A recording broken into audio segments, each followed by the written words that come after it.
Happy Fiesta! Isa sa dessert na ating gustong ibahagi sa inyo ay ang paggawa ng masarap na macaroni salad.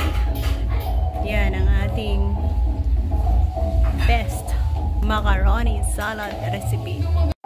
Mayroon tayong 3 kilong macaroni, 3 can ng malalaking today's mix fruits, and 3 rin. Yan, today's natin na 3 can na malalaki, i-drain off ang tubig. Sa 3 kilong macaroni natin, meron tayong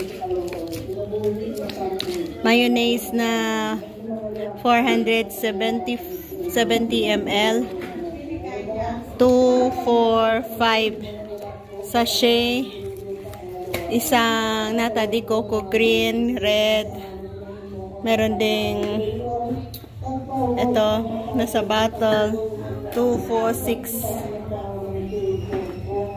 7, 8 na Alaska condensed milk, 2 box ng Eden cheese na 430 grams. Yan ang mga ingredients na ating gagamitin para sa ating 3 kilong macaroni salad.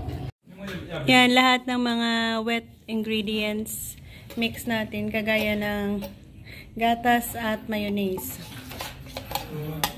So, ito na yung kabuoang 2 box ng ating cheese.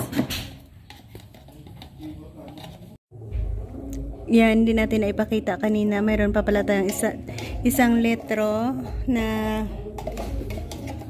sachet. So, bali 2 litro na all-purpose cream.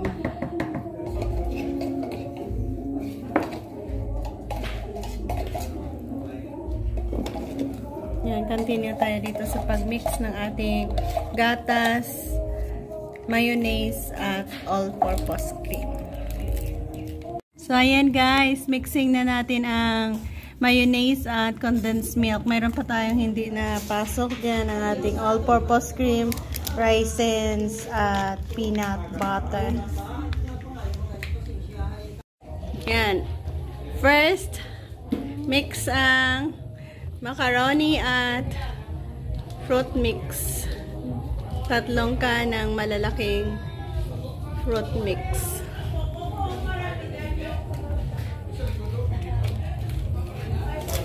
Next, ang kaong.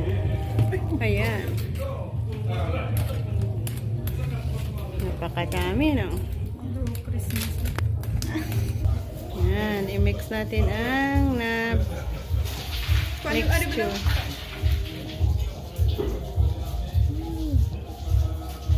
Dali lang mo, stop na.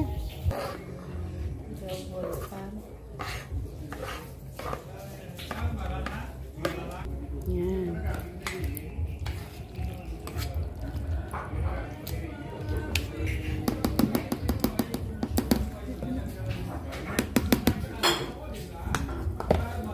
Wow. Ayan, napakadaming cheese, oh. Peanut butter.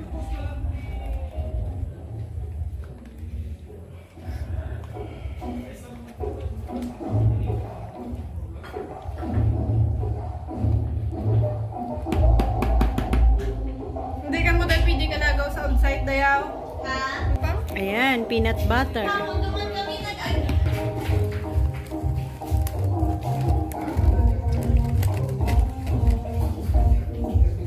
Wow, gabundok. Additional cheese.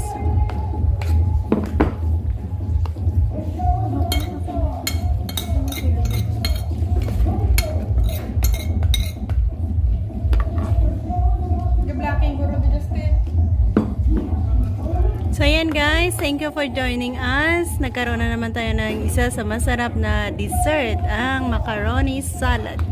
Mix lang yan and then ready to eat.